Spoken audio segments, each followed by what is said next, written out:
I'm a board certified neurologist and multiple sclerosis specialist, and I offer education to people who are affected by MS, meaning people living with MS as well as their family members and friends.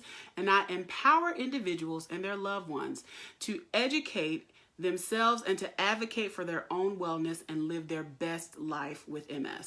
So I am so excited to be here with you guys tonight. So I'm just going to kind of talk off the cuff a little bit and maybe answer a few questions for people who are kind of hanging out in the chat. Thank you all for tuning in. On this, in Atlanta, it's a dreary Thursday night. So I wanted to talk a little bit about mental fitness. I've been looking at a lot of different things since I've been on sabbatical. So I'm taking a couple of months off. For those of you who don't know, Dr. Mitzi is in the midst of a big transition. So I've been working a lot on my videos for Dr. Mitzi Joy MD. I've got a book that's in the works that hopefully will be out toward the beginning of next year.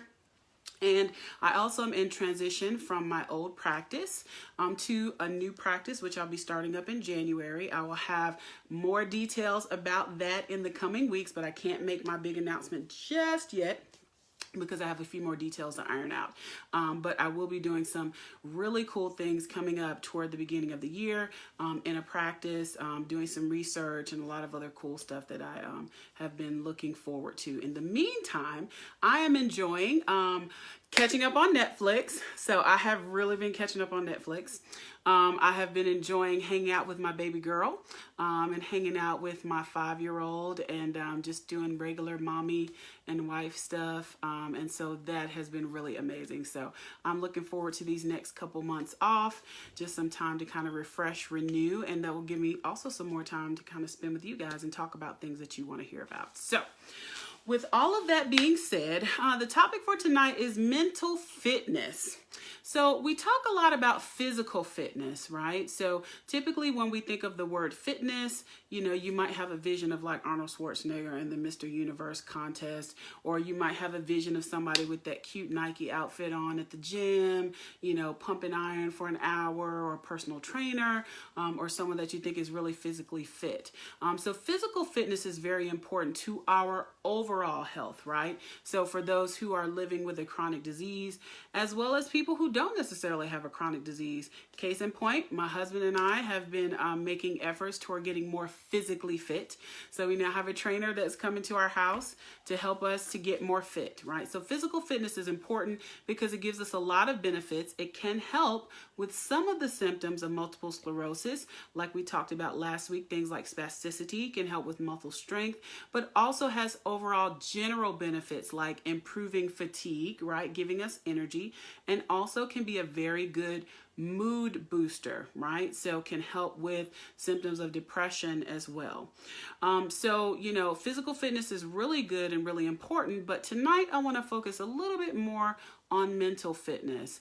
And I know that we talked in several videos a little bit about depression, anxiety, some of those symptoms that are very common in people living with MS, and honestly are very common in our society as a whole. But I want to talk to those specifically because a lot of times there is stigma around seeking help for mental health issues. So, and I think also a lot of times mental health issues may not be recognized as readily if they don't have the very kind of known symptoms, right, that we usually think of. So for instance, when we talk about mental fitness, when we think about our mental health, you know, I usually try to counsel people to think about their mental health in the same way that you think of your physical health, right? If you had a pain somewhere, or if you had a part of your body that wasn't working, you would hopefully, if that symptom were interfering with your function, go see a doctor to get that checked out. However, oftentimes when we have mental issues, right, and when I say mental issues, I mean more so if we're having symptoms of feeling sad or having symptoms of anxiety, we may not as readily seek out attention or seek out help because sometimes we have this attitude that, well, you know, I'm strong, I'm tough, I'm just going to power through it. Or, you know, sometimes people see seeking help for mental health symptoms as a sign of weakness, or in some cases, especially if we're talking in certain cultural backgrounds or sometimes in certain religious circles, it may be seen as a sign of weakness if the symptoms don't go away when we pray or when we read our Bibles, okay? But mental health is a real issue, and your mental state affects the rest of your body and affects the rest of the environment around you. So I'll give you an example. If someone has, let's say, migraines, right? If there's a lot of stress or a lot of issues or things that are going on, sometimes those headaches will get worse, right? And it doesn't necessarily mean that they've got some new problem that's causing them to have headaches. It's just that oftentimes our bodies are affected by our mental state, right? Sometimes they're directly affected by our mental state. Sometimes it's because when we have difficulty with depression or anxiety or stress, we may not be taking as good care of ourselves, right? So everything becomes like a circle. So the mental affects the physical, the emotional affects the physical, and everything kind of all ties in together and can affect your overall health. I think that this is particularly important with diseases like multiple sclerosis and for people living with chronic disease, because oftentimes when issues are more severe or when symptoms seem worse, we're trying to figure out, is it a problem with the actual disease, right? Is the disease itself progressing and getting worse? Do we need to change medications? Do we need to change course of treatment? Or do we need to look at these other issues and address those and kind of see where we land in terms of the symptoms of the disease overall? Does that make sense? So mental health is extremely important. I'm going to talk a little bit about two particular mental health issues. I'm going to talk a little bit about depression. I'm going to talk a little bit about anxiety, okay? So again, my disclaimer when we talk about and do these videos, this is not meant to give specific medical advice. If you have these symptoms, it is important to talk to your doctor or talk to a healthcare professional about them, okay?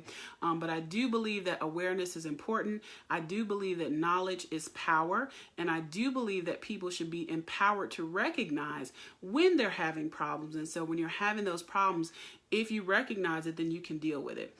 There is this TV show that my brother used to make me watch. So I have an older brother, and when I was a kid, he used to make me watch G.I. Joe. I might be dating myself a little bit, but we used to watch G.I. Joe, right? This cartoon, the sound effects were terrible. I mean, it was like old school cartoon, right? And so when we watched G.I. Joe, there was a phrase that always stuck out that they would say at the end of every show. It's the beginning or the end, and they would say, knowing is half the battle, right? So knowing is half the battle. And I think that that's something that stuck with me because it really is true. We cannot address things that we don't recognize. If we don't know or recognize that it's an issue, then we can't address it and we can't deal with it. There's also a really good quote that I love that I put at the bottom of my emails that says, the man who conceals his disease can never be cured, all right? And so I'm spending a lot of time on this because I really believe it's important. And in a great deal of my practice, I spend a lot of time talking to people about symptoms of depression and anxiety. Hi, Khadijah. My cousin Khadijah came in to visit tonight. All right, so let's hop into it. So depression, all right? I'm not going to give you a lecture, okay? We're just going to talk about some of the typical symptoms. So sometimes when people think of depression, they have a picture that comes to mind, right? So you might think of some cartoon of someone, you know, who may come to the door with a bathrobe on, someone who may cry all the time, someone who may not be able to function, may not be able to get up and move, and do the things that are particularly involved in their everyday life. And in depression, in its severe forms, can look like that, right? But oftentimes, there are many people who are walking around, going to work, doing their regular duties, interacting with their families, who are dealing and suffering with depression, okay? So certainly some of the more typical symptoms of depression are people can have feelings of sadness, right? So they may have feelings of sadness. Sometimes people will have feelings of hopelessness, right? Feel like, you know, there's no point. Other symptoms, though, that are not as common or so that are not as easily recognized, or sometimes people will become withdrawn, right? So a very typical symptom of depression is that people may become isolated. Things that used to interest you, things that used to give you joy, you no longer want to do them, or you no longer may be interested in them, right? So if you love to sing or love to go to softball games, or love to go to concerts, and all of a sudden, you know, you have issues going on in your life and you don't want to be bothered with any of that, that could be a sign of depression, right? Other signs of depression can include fatigue, right? So sometimes people just feel real tired and real drained all the time. Depression sometimes can also affect the way that we think. Sometimes people will have short-term memory issues if they're dealing with depression. And in some really severe cases, it can almost look like a dementia, like somebody who's got Alzheimer's disease. But it really could be depression affecting the memory and the way that people can function. Other symptoms of depression are that sometimes people can sleep a whole lot, or sometimes they won't sleep at all. They can have insomnia, or they can have excessive sleeping, right? And so I think if you're listening and you know anything about MS, you probably have heard a couple of symptoms that overlap with MS, right?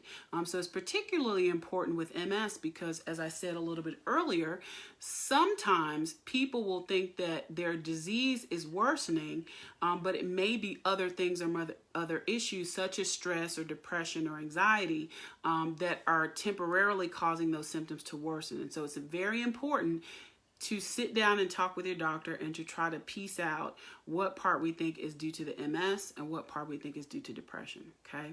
Another symptom that's very common is anxiety, right? So people can have depression where they feel sad, they may have hopelessness, may have some of those other associated symptoms like fatigue or thinking issues, or anxiety is where people feel nervous, right? So they can feel nervous, they can feel very fearful about their future, fearful about things that may seem simple or may not seem like a big deal. Sometimes people will feel like their mind is running, right? They can't shut things down. They may say, I lay in bed and my mind is just racing. I just can't calm down. In some severe forms, people may have panic attacks, or they may become afraid of things that they previously were not afraid of, okay? So again, very important to address with MS, particularly because, again, the symptoms can overlap. So if someone is saying, Dr. Williams, I have a lot of fatigue, right? One of the first things I'm going to ask is, are you sleeping at night? And if they say, no, I'm not sleeping at night, I'm going to say, why aren't you sleeping at night? And they may say, in the case of anxiety, when I lay down, I just can't shut my brain off. I'm just going and going and going and going and going, and I just can't shut it down, right? So that could be a symptom of anxiety. On the other side, with depression, sometimes people will say, Dr. Williams, I'm fatigued. And I say, tell me how you're sleeping at night. They say, I go to sleep fine, but I wake up at 2 o'clock in the morning and I can't go back to sleep. Sometimes that can be a symptom of depression, okay? And this is something that applies not just to people with MS, but could apply to anyone, right? So it's important to know that if we're having interruption of sleep, if we're having other issues, it's important to seek out some help because you may have undiagnosed or undertreated depression or anxiety, right? And so how do we treat it? How do we deal with it, right? There are lots of different ways to deal with these symptoms, right? I am not a person that believes that there is a one-size-fits-all for any disease state, for any issue. Everybody is different. Everybody's solution is different, okay? My main goal is to educate so that you recognize, and when you recognize, know that you need to get some type of plan to deal with it. So what are the ways that we can treat or deal with depression or anxiety? Certainly, number one, we have to recognize it, right? Knowing is half the battle. But when we're looking at treatment, there are a couple of different ways that we can treat these symptoms, right? So I usually recommend that someone check in with your doctor to talk about it, to see what your options are. In many cases, therapy, psychotherapy, counseling, whatever you'd like to call it, but therapy can often be very helpful for people dealing with these symptoms. And the reason that I generally recommend some type of therapy, meaning seeing a licensed counselor or seeing a psychologist, in some cases with MS, we may have to send people to a specialist called a neuropsychologist. The reason that's important is because it often helps us get to the root of what's going on, right?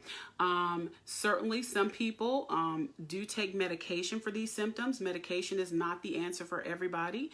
And even if someone does take medication, medication is not the whole answer, right? Generally with a disease like MS or with these type of issues, I always say there may be a part that medicine plays, but there's also a part that you play. and no medicine is going to totally get rid of the part that you play, right? So it's important to be empowered and to know that there are things that you can do to improve your health, both physically and mentally, right? The reason that I recommend counseling or psychological counseling is because oftentimes it helps kind of get to the root of the issue of what's going on, right? What is causing the depression? Are there certain symptoms that we're not dealing with? Are there certain stressors? Are there things or strategies that can be developed to help you work through those things or help you to deal with those things and cope with them in a better way when you encounter them, right? So that piece is going to be extremely important, even if whether or not medication comes in the picture or not, okay? That piece is very important, right? So the counseling part is important for the reasons that I stated. Other things that you can do, certainly there are ways to, so sometimes through counseling or sometimes through your own discovery, you can figure out different strategies for you to deal with some of these symptoms. For some people, it's exercising, right? So for many people, as I said, exercise can be a stress reducer, can be an anxiety reducer, because you get some of that energy out, and also it can help boost the mood, right? And for some people, you know, their mind feels cleared and they can kind of go through and do what they need to do. It also helps with sleep, right? So exercise is a great thing. For some people, meditation is important. So some people meditate, and that can kind of help clear the mind, especially for those that are dealing with anxiety. I'm a big proponent of yoga. If you watch more than one of my videos, I'm probably going to say something about yoga in probably just about every video that I do, because I believe it's very important. And the cool things about yoga is that there's a level for everyone, right? So you don't necessarily have to twist your leg around your head. If you could just stand on one foot, that's great. And there's yoga for chairs, yoga for the floor, yoga for all kinds of different stuff. And also, in order to focus on the poses, you have to be able to kind of clear and calm and quiet your mind. So you get into the practice of calming and quieting your mind. And so that's very important. For other people, some things that may reduce stress or help with anxiety or depression or other natural remedies like essential oils. Some people use diffusers. I love my diffuser. I am a lavender queen.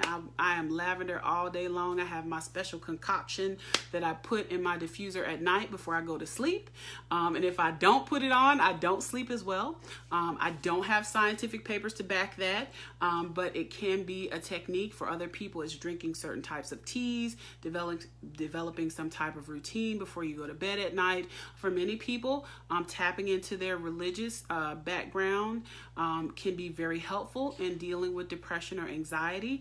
Prayer, reading the word, for some people, attending religious services, being a part of a spiritual community, having others connected to pray and help is very important. But I do want to say that even though those natural things are very important, if the symptoms are not improving with those natural remedies, okay, it's important to make sure that you recognize when it's time to go see your doctor and seek care from them, okay? So it's a combination of things that make everything work, but it's important to know when it's time to go see your doctor and get some extra help, all right? So with that being said, again, I wanted to just kind of briefly discuss those few things, just talking about mental fitness and the importance of, you know, making sure that you're plugged into a community of folks that can help you and support you. And also just the fact of recognizing when you're dealing with depression or anxiety that's not treated well enough by those natural remedies.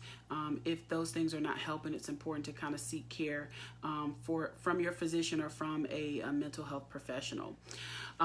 Also, we talked a little bit about the effects of of depression and anxiety on multiple sclerosis and how those things can temporarily make the symptoms worse.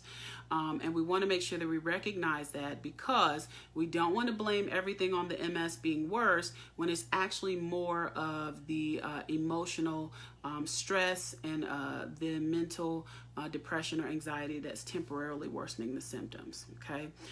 So there are a lot of different things you can do. I see a lot of people who are posting different remedies that they use here in the chat. Feel free to go back and look at the chat.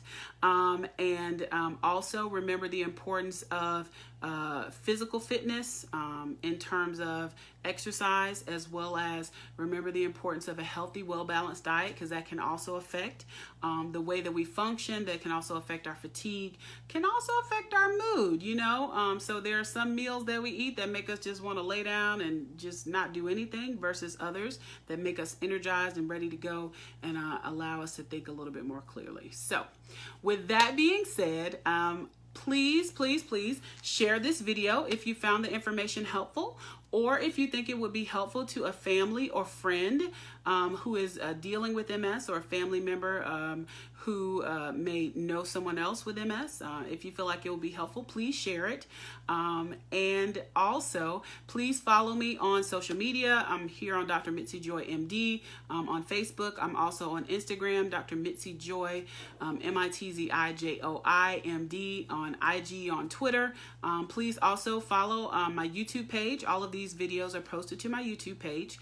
And be on the lookout for some exciting news that I have coming about my next move and my new position that I'll be starting in January, as well as more information on my book that I'm working on. So again, I am Dr. Mitzi Joy MD.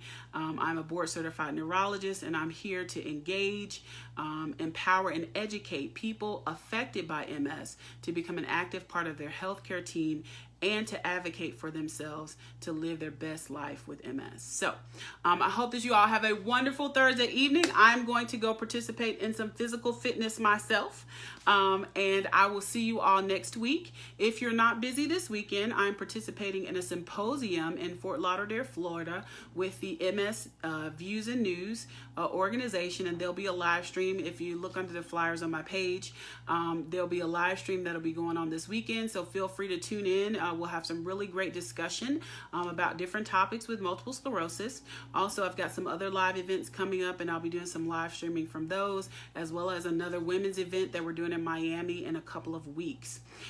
If you have any topics that you're interested in that you'd like for me to talk about, I'm going to drop a post later on this evening asking for suggestions for topics. Obviously, there are things that are on my mind that I'd like to speak about, but I also like to hear from you and hear what types of topics you would like to hear about neurology in general, particularly about MS. Again, this forum is not for specific medical advice, so I cannot answer specific medical questions. But I would love to address kind of general topics if I can, to help you understand this disease and better equip yourselves to advocate for yourselves and your loved ones who have MS. All right. So with that being said, you all have an amazing and wonderful evening, and I may see you this weekend if you log on to the live stream. If not, I will see you next week. I may have to do a different day because next Thursday is Thanksgiving, and I know you guys don't want to watch me on Thanksgiving because I will probably be stuffed full of turkey and laying down sleeping somewhere. So we'll probably do the live stream on Wednesday night next week, but I will be posting an announcement about that as soon as possible. So have a great evening, and I will see you all next time. All right, have a great one, guys.